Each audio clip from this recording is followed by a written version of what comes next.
සුබ දවසක් movie line-up YouTube channel එකට ඔයාලව සාදරයෙන් පිළිගන්නවා. අද ඉදිරිපත් කරන්නේ 2022 වර්ෂයේ රිලීස් වෙච්ච සුපිරි ගණයේ ඇක්ෂන් මූවි එකක්. මූවි එකේ නම සිසු. මූවි එක පටන් ගද්දී සිසු කියන වචනේ තේරුම බලා ගන්න පුළුවන්. මේ වචනය ටිකක් පරිවර්තනය කරන්න අමාරුයි. ඒකෙන් කියවෙන්නේ නොපසුබසිනා උත්සාහය හා අදිස්ථානය මෙන්ම අරමුණකට යන්න තියෙන උවමනාව. මේ සිසු පෙනී සිටින්නේ සියලුම බලාපොරොත්තු බොඳ වුණු වෙලාවට. මේ සිදුවීම් සිදුවන්නේ වර්ෂ 1944 කියන කාලවකවානුව තුළ. දෙවන ලෝක යුද්ධය අවසන් වීගෙන යන කාල සීමාව. මේ නාසි හමුදාවේ යුද්ධෙත් පැවතීගෙන ෆින්ලන්තයේ උතුරු කොටසින් පලා යන ගමන් තමයි ඉන්නේ. හැබැයි මෙයාලා මෙහෙම යද්දී හැම ගමකටම නගරයකටම පහර දීලා ඉන්න හැම මිනිස්සෙක්ම මරලා දානවා. මේ නාසි හමුදාව පලා යන පැත්තේ පාළු ප්‍රදේශයකට වෙලා විශ්‍රාමික සෙබළෙක් මේ යුදමය වාතාවරණයෙන් මිදිලා හුදකලාව කාලය ගත කරනවා. මේ වයසක මනුස්සයා ගලාගෙන එන පොඩි දොළපාරක මැණික් ගරමින් ඉන්නවා වගේ තමයි අපිට පේන්නේ. මෙයා මෙහෙම ගරනකොට මෙයාට පොඩි රත්තරන් කෑල්ලක් හම්බෙනවා. මේකෙන් මෙයා දැනගන්නවා මේ අවට ප්‍රදේශයේ පොළොවේ කොහේ හරි රත්තරන් තියෙනවා කියලා. මෙයා පොඩි කූඩාරමකුත් ගහගෙන දවසම පොළව හාර රත්තරන් හෙව්වත් එදා නම් මේ සීයාට රත්තරන් හම්බුනේ නැහැ. මෙහෙම දවස් දෙකක් විතර යනවා. මෙයා බලාගෙන ඉද්දිම නාසි හමුදාව මෙයාලගේ ප්‍රදේශයකට බෝම්බ දානවා. මේ වයසක මනුස්සයාගේ ඇත්තම නම අටාමී කොබෙයි. මෙයාට අනුවර්ත නාමයකුත් තියෙනවා කොෂායි කියලා. මෙතන ඉඳන් මේ සීයාට මං කොෂායි කියන්නම්. හරි අපි ආයෙත් යමු කතාවට. මේ කොෂායි දිගින් දිගටම රත්තරන් කැනීම් කරනකොට එක දවසක මෙයාට හිතා ගන්නවත් බැරි තරම් ලොකු රත්තරන් ප්‍රමාණයක් හම්බ වෙනවා. මේ රත්තරන් ටිකත් අරගෙන ඒවා ගෙනියන්න සූදානම් කරලා එදා රෑ මේ කූඩාරමේ මේ කොෂායි ඉන්නවා.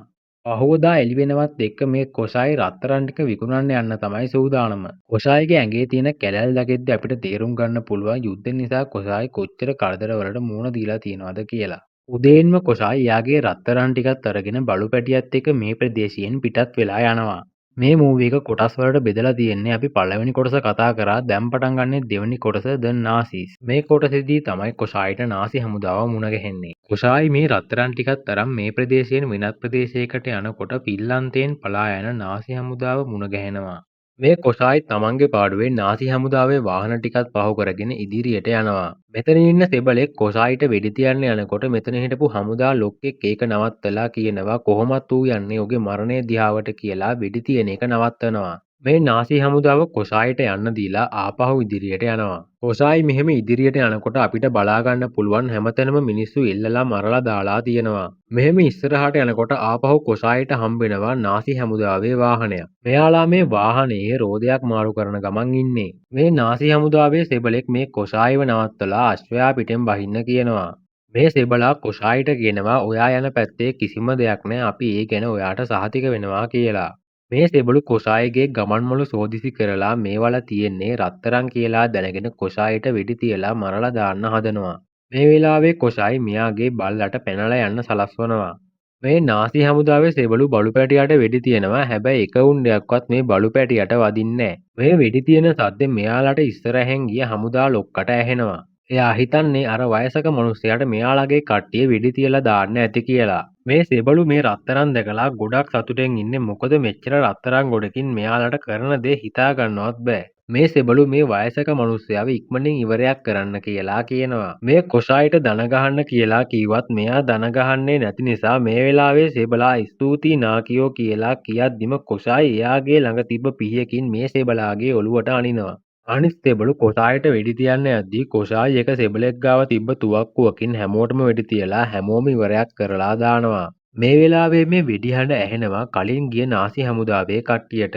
මේ වෙඩි හඬ ටිකක් සැකසහිත හින්දා මෙයාලා ආපහු හරවගෙන මෙයාලගේ කට්ටිය හිටිය තැනට මෙයාලා එනවා. මෙතනට එනකොට මෙයාලගේ කට්ටිය ඔක්කොම මැරිලා. මෙතන ලාවට පණ තියෙන සෙබළෙක් රත්තරන් කෑල්ලක් දෙනවා හමුදා ලොක්කට. මේකෙන් තමයි හමුදා ලොක්කා දැනගන්නේ අර ගිය වයසක මිනිස්සයා ගාව රත්තරන් තියෙනවා කියලා. මේක දැනන් මේ වයසක මිනිස්සයා පස්සේ එහෙමත් නැත්නම් කොෂායි පස්සේ මේ යුද්ධ ටැංකිය පන්නන්න පටන් ගන්නවා. මේ වෙලාවේදී ඈතින් එන යුද්ධ ටැංකියෙන් කොෂායිට පහර දෙන්න පටන් ගන්නවා. මෙතනින් මේ කොෂායි ටිකක් ඈතට පැන ගන්නවා. මේ වෙලාවේ මේ හමුදා නිලධාරීන් පහර දෙන්නේ නැතුව බලාගෙන ඉන්නවා.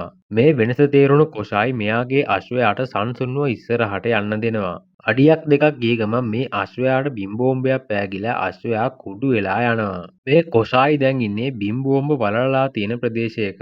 නාසි හමුදාව එයාලගේ ඉතුරු වුණු බිම්බෝම්බ මේ ප්‍රදේශයේ වලලලා දාලා තියෙන්නේ. දැන් පටන් ගන්නවා මූවි එකේ 3 වෙනි කොටස. මේකේ නම මයින්ෆීල්ඩ්. මේ කොටස පටන් ගන්නේ බිම්බෝම්බ වලලලා තියෙන ප්‍රදේශයත් එක්ක. මේ පිපිරීමෙන් කොෂායිට නම් ලොකු හානියක් වෙන්නේ නැහැ. හැබැයි කොෂායිගේ අශ්වයා නම් ඉවරයි. කොෂායි දුකෙන් ඉන්නේ එයාගේ අශ්වයාට වුණ දේ හින්දා. මේ පිපිරීමෙන් කොෂායිගේ රත්තරන් හැමතැනම විසිරලා තියෙන්නේ. කොෂායි ඒවා එකතු කරන ගමන් තමයි ඉන්නේ. මේ වෙලාවේ මේ යුද ටැංකියයි අනිත් වාහන ටිකයි මෙතනට ඇවිත් කොෂායි රත්තරන් අහුලනවා බලාගෙන ඉන්නවා. මේ වෙලාවේ එක සෙබලෙක් ආපහු කොෂායිට වෙඩි තියන්න යද්දී මෙතන හිටපු හමුදා ලොක්කා ඒක නවත්තනවා. මේ රත්තරන් ටික ඔක්කොම කොෂායි එකතු කරගන්නකම්. මේ වෙලාවේ රත්තරන් ටිකත් එකතු කරගෙන ගලකුත් අතට අරන් මේ කොෂායි නැගිටිනවා. මේ කොෂායි රත්තරන් ටිකත් එකතු කරන් නැගිටපු වෙලාවේ හමුදා ලොක්කා අණ කරනවා කොෂායිට වෙඩි තියන්න. වෙඩි තියන්න හදද්දිම කොෂායි කරන්නේ එයා ගත්තු ගලෙන් එතන ඉස්සරහා තිබ්බ බිම්බෝම්බ එකට ගහන එක. මේ පිපිරීම නිසා මෙතන හරියට පේන්නේ නැති වෙලා යනවා. හැමෝම කොෂායිට වෙඩි තියන්න ගන්නවා. ඒත් ඒවා වදින්නේ නැහැ. මොකද කොෂායි එයාව පලිහකින් ආවරණය කරගන්නවා. ආපහු මේ හමුදා ප්‍රධානියා වෙඩි තියන එක නවත්තන්න කියනවා. මොකද මේ පිපුරුම නිසා මෙතන කිසි දෙයක් පේන්නේ නැහැ. මේ වෙලාවේ මේ හමුදා ප්‍රධානියා මෙතන සෙබලෙක්ට ඉස්සරහට යන්න කියලා අණ කරනවා. මේ සෙබල බයෙන් හිමීට ඉස්සරහට යනවා. හැබැයි වැඩි දුරක් යන්න හම්බෙන්නේ නැහැ. බිම්බෝම්බයක් ඇවිල්ලා මෙයාගේ ඔළුවේ වදිනවා. මේ බෝම්බේ දැම්මේ කොෂායි සෙබලා කුඩේ කුඩු. ඊට පස්සේ මේ හමුදා ප්‍රධානියා සෙබළු දෙන්නෙක් දෙපැත්තෙන් ඉස්සරහට යවනවා. සෙබළු දෙන්නත් බයේ ඉස්සරහට යනවා. වැඩි දුරක් යන්න හම්බෙන්නේ නැහැ. සෙබළු දෙන්නටම බිම්බෝම්බ පෑකිලා විනාශ වෙලා යනවා. මේ වෙලාවේ මේ හමුදා ප්‍රධානියා අහනවා සෙබලෙක්ගෙන් කොච්චර බිම්බෝම්බ ප්‍රමාණයක් මේ ප්‍රදේශයේ වැළලුවද කියලා. මේ සෙබලා කියනවා අපි ගාව තිබ්බ ඔක්කොම බිම්බෝම්බ මේ ප්‍රදේශයේ වැළලුවා කියලා. හමුදා ප්‍රධානියා මේ නාසි හමුදාවේ සෙබලට කියනවා එයාලා විනෝද වෙන්න අරන් යන කාන්තාවෝ දෙන්නෙක් එක්කන් එන්න කියලා. මෙහෙම කියලා මේ හමුදා ප්‍රධානියා අඩි කිහිපයක් ඉස්සරහට ගිහින් කොෂායිට අයිති පොඩි ටැග් එකක් අහුල ගන්නවා. ඊට පස්සේ අපිට පෙන්වන්නේ අර එක්කන් ආව කාන්තාවෝ දෙන්නා ලණුවකින් ගැට ගහලා ඒ දෙන්නට බිම්බෝම්බ තියෙන ප්‍රදේශයේ ඉස්සරහෙන් යන්න දීලා ඊට පිටිපස්සෙන් එයාලගේ වාහන යනවා. දැන් අපිට පෙන්වන්නේ 4 වන කොටස. මේ කොටසේ නම The Legend. මේ හමුදා ප්‍රධානියා බිම තියලා අහුලගත්ත ටැග් එක පරීක්ෂා කර ඉන්නකොට මෙයාලට නියෝගයක් එනවා ඉක්මනින් ෆින්ලන්තයෙන් නෝර්වේ රාජ්‍ය වෙත යන්න කියලා. මේ වයසක මිනිසයා එයාලගේ සෙබළු 7ක් මැරුවා කියලා ජෙනරාල්ට වාර්තා කරද්දී ජෙනරාල් කියලා තියෙන්නේ ඔයාලා වාසනාවන්තයි ඉක්මනින් උතනින් එන්න කියලා. මොකද මේ ටැග් එකේ තියෙන අංක ටික පරීක්ෂා කරලා ජෙනරාල් දැනගෙන තියෙනවා මේ වයසක මිනිසයා කවුද කියලා. ජෙනරාල්ගේ වාර්තාව අනුව මේ ටැග් එක අයිති අටාමී කොබේ කියලා ෆින්ලන්තයේ කොමාන්ඩෝ සෙබලෙක්ට. එයා තමයි ෆින්ලන්තයෙන් බිහිවුණු භයානකම සටන්කරු. මේ සෙබලා මේ හමුදා ප්‍රධානියාට කියනවා ජෙනරාල් කිව්වේ මෙයා එක්ක හැප්පෙන්න සුදුසු නෑ. මිනිහා සීතල යුද්ධයේ සටන් කරලා තියෙනවා. රුසියානුවන් නිසා එයාගේ ගෙදර වගේම පවුලක් නැති වෙලා තියෙනවා. ඒ නිසා ඌ පලිගන්න අනුකම්පා විරහිත සොල්දාදුවෙක් වෙලා කාගේවත් නියෝග පිළිපදින්නේ නෑ. ෆින්ලන්තයේ හමුදාවටත් මේ මිනිහව පාලනය කරන්න බැරි වෙලා තියෙනවා. මේ නිසා ෆින්ලන්තයේ රුසියානු මුරකඳවුරකට තනියම මේ කොෂායව යවලා තියෙනවා පහර දෙන්න. ඌ තනි ඝාතකයෙක් බවට පත් වෙලා මිනිහා රුසියානුව 300කට වඩා මරලා දාලා. මේ නිසා රුසියානුවෝ මිනිහට නමක් දාලා කොෂායි කියලා. ඒකේ තේරුම අමරණීය පුද්ගලයා කියලා ජෙනරාල් කියපු විස්තරය මේ සෙබලා මේ හමුදා ප්‍රධානියට කියනවා. මේ සෙබළු කොෂායි ඉන්න පැත්තට යන ගමන් තමයි ඉන්නේ. මේ සෙබලා අහනවා හමුදා ලොක්කගෙන් අපි අපේ නියෝග පිළිපැදලා ආපහු යනවද කියලා. එතකොට මේ හමුදා ප්‍රධානියා කියන්නේ අපි ආපහු යන්නේ මාස කීපයකින් අපේ මේ දේවල් ඔක්කොම ඉවරයි. අපි ආපහු ගියාම උන් අපි ඔක්කොම එල්ලනවා. මේ රත්තරන් තමයි අපගේ ගැලවීමේ මාර්ගය කියලා සෙබලට මේ හමුදා ප්‍රධානියා කියනවා. දැන් අපිට පෙන්වන්නේ මේ කොෂායි පයින්ම ඇවිදන් ඇවිත් මෙතන මිනිස්සුත් එක්ක පුච්චලා දාපු කාර් එකක් ගාව නවතිනවා. කොෂායිට ගොඩක් තුවාලයි කකුලටත් වෙඩි වැදිලා තියෙන්නේ. එයා පිහියකින් එයාගේ කකුලේ තියෙන උණ්ඩෙත් අයින් කරන් මෙතන ටිකක් නිදා ගන්නවා. කොෂායිගේ බලු පැටියත් කොෂායිව හොයා ගන්නවා.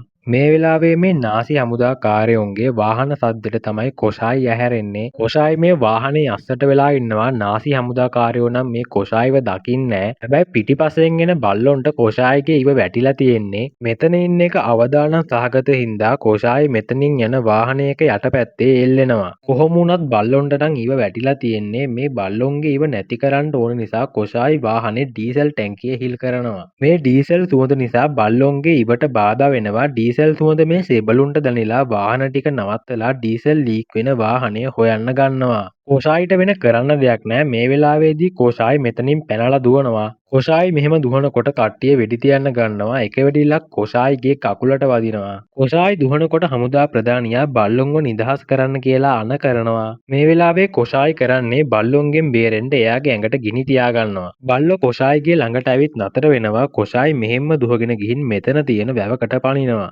රත්තරම් බරට කොෂායි වැව පතුලටම යනවා. මේ වෙලාවේ මෙතනට ආපු හමුදා ප්‍රධානියා කියන්නේ අමරණීය වුණත් නැතත් ඕනම කෙනෙක් හුස්ම ගන්න ඕනි කියලා. එහෙම කියලා තුවක්කු ටිකත් ලෑස්ති කරන් කොෂායි වතුරෙන් උඩට එනකම් බලන් ඉන්නවා. මේ කොෂායි කරන්නේ පුළුවන් උපරිම වතුර ඇතුළට වෙලා ඉඳලා එකපාරටම උඩට ඇවිත් හුස්ම අරන් ආපහු වතුර ඇතුළට යනවා. මේ වෙලාවේ වතුරේ ලේ තියෙනවා දැකලා අනිවාර්යෙන් කොෂායි මැරෙන්නේ නැති කියලා හිතලා බෝට්ටුවකින් යවනවා සෙබළු 3 දෙනෙක් රත්තරන් ටික අරන් එන්න. මේ වෙලාවේ එක සෙබළෙක් වතුරට කිමිදිලා රත්තරන් ටික හොයනවා. කොෂායි පිටිපස්සෙන් ඇවිත් මෙයාගේ බෙල්ල කපලා එයාගේ ඇඟ ඇතුලේ තියෙන වාතය ටික කොෂායි කට තියලා අදිනවා. බෝට්ටුවේ උඩ හිටපු සෙබළුන්ට පේන්නේ ලේ උඩට එනවා විතරයි. මේ වෙලාවේ හමුදා ප්‍රධානියා තව කෙනෙක්ට වතුරට බහින්න කියනවා. ටික වෙලාවක් යනවා ආපහු උඩට ලේ මතුවෙනවා. ගියපු සෙබළු කවුරුත් උඩට ආවේ නෑ. මේක දැකලා බය වුණු බෝට්ටුව පැදන්න ආපු සෙබළා මේ වැවේ එහා යුරට බෝට්ටුව පැදන් යනවා. මේ හමුදා ප්‍රධානියා අනතුරු ඇඟෙව්වත් මේ සෙබළා එක ගණන් ගන්නේ නැතුව වැඩ කරන නිසා හමුදා ප්‍රධානියා අණ කරනවා මේ සෙබළට වෙඩි තියන්න. මේ සෙබළට වෙඩි තියලා දානවා. හැබැයි වෙඩි තියනකොට මේ බෝට්ටුව එහා යුරට ගිහින් ඉවරයි. මේ බෝට්ටුව එක්කම කොෂායිත් එහා යුරට ගිහින් මේ වෙලාවේ යුද ටැංකියේ තියෙන මැෂින් ගන් එකකින් කොෂායිට වෙඩි තියනවා. කොෂායි මේ මැරුණු සෙබළා කරේ තියන් මෙතනින් දුවනවා. වෙඩි වදින්නේ මේ මැරුණු සෙබළට. අන්තිමේදී කොෂායි මෙතනුත් පැන ගන්නවා. කොෂායිගේ බලු පැටියා මේ කොෂායි පැනලා ගියපු පැත්ත බලන් බුරනවා. හමුදා ලුක්කා මේ බලු පැටියාව අල්ල ගන්නවා. දැන් පටන් ගන්නවා පස්වෙනි කොටස. මේකේ නම ස්කෝච් අර්ත්. කොෂායි හිමින් ඇවිදන් යනවා. මේ නාසි හමුදාව මේ නගර ගම් සියල්ල විනාශ කරලා. කොෂායිට ගොඩක් අමාරුයි. කොෂායි මෙතන පාළු ෂෙඩ් එකක් ගාව ටිකක් ගිමන් හරිනවා. ටික වෙලාවකින් මෙතනට මෙයාගේ බලු පැටියා එනවා. මේ බලු පැටියාගේ ඇඟේ ඩයිනමයිට් එකක් ගැට ගහලා තියෙන්නේ. කොෂායි මේක ගලවලා දානවාත් එක්කම මේක පිපිරෙනවා. මේ පිපිරීම නිසා කොෂායිත් පිටිපස්සට විසික් වෙනවා. කොෂායිට සිහියෙද්දී කොෂායි ගාව ඉන්නේ නාසි හමුදාවේ සෙබළු ටිකක්. කොෂායිගේ රත්තරන් බෑග් එකත් අරන් කොෂායිව එල්ලන්න තමයි මේ කට්ටිය සූදානම් වෙන්නේ. මේ සෙබළු කොෂායිව එල්ලනවා. කොෂායි දඟලලා මැරුණා වගේ ඉන්නවා. මේ වෙලාවේ හමුදා ප්‍රධානියා කොෂායි ගාවට ගිහින් ඔයාගේ කරදර වෙනුවෙන් කියලා පොඩි රත්තරන් කෑල්ලකුත් සාක්කුවට දාලා කොෂායි මැරුණද කියලා බලන්න පොඩි තල්ලුවකුත් දාලා බලනවා. කොෂායිගේ කතාව ඉවරයි කියලා හිතලා මේ අය මෙතනින් යන්න යනවා. හැබැයි කොෂායිට තාම සිහිය තියෙනවා. මෙයා මෙතන ඇණයකට කකුල තියලා ඉන්නේ. මේකෙන් මේ තොණ්ඩුවට වැටිලා තියෙන බර අඩු කරගන්න තමයි බලන්නේ. ඒත් මෙහෙම ඉන්න එක අමාරු නිසා කොෂායි කරන්නේ මෙතන උඩ තියෙන කම්බියකට කොෂායිගේ තුවාල වෙලා තියෙන කකුල ගහ ගන්නවා ආධාරකයක් විදියට. මේ නිසා කොෂායිගේ බෙල්ලට බර වැටෙන්නේ. මෙයා මෙතන මෙහෙමම එල්ලිලා ඉන්නවා. දැන් එන්න එළිවීගෙන එනවා. කොෂායිට තාම සිහිය තියෙනවා. මේ වෙලාවේ ඉන්ධන හොයාගෙන මෙතනට නාසීන්ගේ ප්‍රහාරක යානාවක් එනවා. මේ යානයේ හුළඟ නිසා කොෂායි ඉල්ලලා තියෙන බාල්කේ එක පැත්තක් පාත් වෙනවා. මේ නිසා කොෂායිට මෙතනින් නිදහස් වෙන්න පුළුවන් වෙනවා. මේ වෙලාවේ මේ ඉන්ධන හොයාගෙන ආපු නාසි හමුදාකාරයෝ දැනගන්නවා තාම කොෂායිට පණ තියෙනවා කියලා. මේ වෙලාවේ අර අනිත් නාසි හමුදාකාරයා කියනවා ඔය මනුස්සයටයි බල්ලටයි දෙන්නටම වෙඩි තියලා දාන්න කියලා. වෙඩි තියන්න එන සෙබළට කොෂායි ගහන පයින් පාරකින් එයා බිම වැටිලා ඔළුව ගලක වැදිලා සිහිය නැති වෙනවා. මේක බලන්ට එන අනිත් සෙබළටත් කොෂායි පහර දීලා ඉවරයක් කරලා දානවා. කොෂායි පොඩි රත්තරන් කෑල්ලකුත් අතේ තියන් කල්පනා කර ඉද්දි අර සිහි නැති වෙච්ච නාසි හමුදාකාරයාට සිහිය එනවා. මේ වෙලාවේ කොෂායි මෙයාට වෙඩි තියන්න යන්නේ. හැබැයි වෙඩි තියන්නේ මොකද මේ පයිලට් මාර්ගයෙන් පුළුවන් කොෂායිට ඉක්මනින් මෙයාගේ රත්තරන් ටික ගත්තාර නාසි හමුදාව ගාවට යන්න. දැන් කොෂායි කරන්නේ මෙයාගේ තුවාල ඔක්කොටම බෙහෙත් කරගෙන එයාගේ ඇඟේ තිබ්බ බුලට් කෑලි ටිකත් අයින් කරගෙන රුධිරය වහනය වෙන තැනුත් හොඳින් වෙලාගෙන ඩීසල් වලින් තුවාල ටිකත් හොදගෙන ආයෙත් යන්නේ එයාගේ රත්තරන් ටික හොයාගෙන. මේ කොෂායි කියන්නේ ලේසියෙන් පරාජය බාර ගන්න කෙනෙක් නෙමෙයි. කොෂායි අවසානයේ දක්වා සටන් වදින රණශූරයෙක්. දැන් අපිට පෙන්වන්නේ කොෂායිගේ රත්තරන් ටිකත් අරගෙන යන නාසි හමුදාකාරයෝ ටික. මෙයාලා මේ රත්තරන් ටිකත් අරන් යනකොට මෙයාලා යන පාරේ ගුවන් යානයක් කඩා වැටිලා තියෙනවා.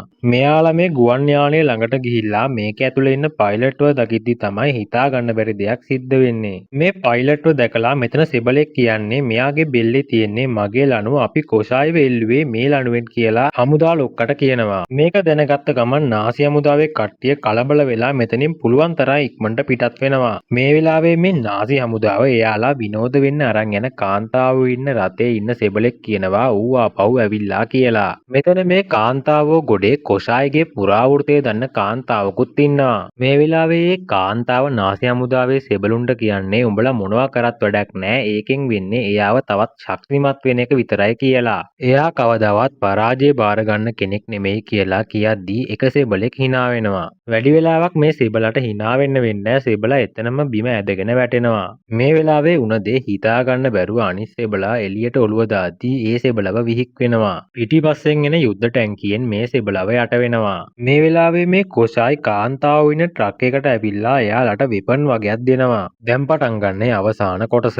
මේ නාසි හමුදාවේ වාහන ටික මෙහෙම ඉස්සරහට යද්දී මේ කාන්තාවෝ ගිය ට්‍රක් එකේ ඩ්‍රයිවර්ට එකපාරටම වහලේ උඩින් කොෂායි පිහිපාරක් ඔළුව හරහා යවනවා. මේ වෙලාවේ මෙතන හිටපු කාන්තාවක් මේ ට්‍රක් එකේ පාලනය අරගන්නවා. මේ කාන්තාවට වැරදිලා මේ ට්‍රක් එකේ බ්‍රේක් තිරිංග පෑගෙනවා. මේ වෙලාවේ පිටිපස්සෙන් ආපු යුද ටැංකියේ බටේ මේ ට්‍රක් එක ඇතුළට එනවා. අවස්ථාවෙන් ප්‍රයෝජන ගත්ත කොෂායි යුද ටැංකියට ගොඩ වෙනවා. මේ වෙලාවේ හමුදා ලොක්කා අහනවා මොකද්ද මුන් මේ කරන්නේ කියලා. මේක මේ යුද ටැංකිය එළවෙන රියදුරා බලනවා ඉස්සරහෙන් එන ට්‍රක් එකෙන් සිග්නල් එකක් එනවා ප්‍රශ්නයක් නෑ කියලා. මේක කරන්නේ අර ඉස්සරහෙන් යන ට්‍රක් එකේ ගෑනු ළමයෙක් අර මැරිච්ච සෙබලාගේ අත යොදාගෙන. ඊට පස්සේ මේ ට්‍රක් එක අරන් යන ගෑනු ළමයා ඉස්සරහෙන් එන ට්‍රක් එක ගාවට යනවා. මේ වෙලාවේ මේ ට්‍රක් එකේ ඉන්න ගෑනු ළමයි ටික මේ ඉස්සරහෙන් යන ට්‍රක් එකේ ඉන්න සෙබළුන්ට වෙඩි තියනවා. ඊට පස්සේ මේ ගෑනු ළමයා මේ ට්‍රක් එක එලවන සෙබලටත් වෙඩි තියලා දානවා. මේ පිටිපස්සෙන් එන යුද ටැංකියේ ඩ්‍රයිවර් දකිනවා ඉස්සරහෙන් ගිය ට්‍රක් එකේ හැමෝම මැරිලා කියලා. මේ වෙලාවේ හමුදා ලොක්කා කියන්නේ ඒකට කමක් නැහැ අපි වේගෙන් ඉස්සරහට යමු කියලා. මේ හමුදා ලොක්කා කරන්න යන්නේ රත්තරන් ටිකත් අරන් ගුවන් යානයකින් පැනලා යන්න. මේ වෙලාවේ කොෂායි ඉන්නේ යුද ටැංකියේ පියන ගලවන්න කොෂායි උත්සාහ කරනවා. මේ වෙලාවේ හමුදා ලොක්කා එයාලගේ ශක්තිවත්ම සෙබල යවනවා කොෂායි එක්ක සටන් කරන්න. එකපාරටම හමුදා ලොක්කා කියනවා යුද ටැංකියේ බ්‍රේක් ගහන්න කියලා. මේ වෙලාවේදී කොෂායි යුද ටැංකියෙන් පල්ලෙහාට වැටෙනවා. දැන් අර සෙබලා කොෂායිට වෙඩි තියනවා. කොෂායි මේ යුද ටැංකියේ යටට යනවා. ඊට පස්සේ කොෂායි පිටිපස්සෙන් ඇවිත් මේ සෙබලට ඇටැක් කරනවා. මේ වෙලාවේ දෙන්නම සටන් කරනවා. ඊට පස්සේ දෙන්නම මේ යුද ටැංකියෙන් බිමට වැටෙනවා. මේක දැක්ක හමුදා ලොක්කා ඩ්‍රයිවර්ට කියනවා වේගෙන් යමු කියලා. කොෂායි මේ හමුදා නිලධාරියාට පාර දීලා ඉවරයක් කරන්න යනවා. හමුදා නිලධාරියා අඬනවා මුකුත් කරන්න එපා කියලා. මේ වෙලාවේ පිටිපස්සෙන් ආපු නාසි හමුදාකාරයෝ මෝටර් සයිකලේ එනවා. මෙයාලා කොෂායිව දැකලා පුදුම වෙනවා. කොෂායි පොරෝ උස්සනවා විතරයි මෙතනින් මේ අය දුවන්න පටන් ගන්නවා. මේ වෙලාවේ කොෂායි මේ සෙබලව මෙතන දාලා අර බයික් එකේම යුද ටැංකියේ පස්සේ යනවා. කොෂායි මේ සෙබලව ඉවරයක් කරන්න නැති වෙන්න හේතුව පිටිපස්සෙන් එනවා මෙයාලා විනෝද වැඩවලට යොදාගත්ත කාන්තාවෝ ටික නිකම්ම නෙමෙයි හැමෝගෙම අතේ වෙපන් තියෙනවා. මේ හමුදා ලොක්කයි මේ යුද ටැංකියේ ඩ්‍රයිවරුයි මෙයාලා පැනලා යන්න සූදානම් කරපු ගුවන් යානයේ ගාවට එනවා. හමුදා ලොක්කා මේ යුද ටැංකියේ එලවපු ඩ්‍රයිවර්ට වෙඩි තියලා රත්තරන් ටිකක් තරන් තනියම පැනලා යන්න හදන්නේ. කොෂායිත් මේ බයික් එකේ මේ ගුවන් යානයේ තියෙන පැත්තට එනවා.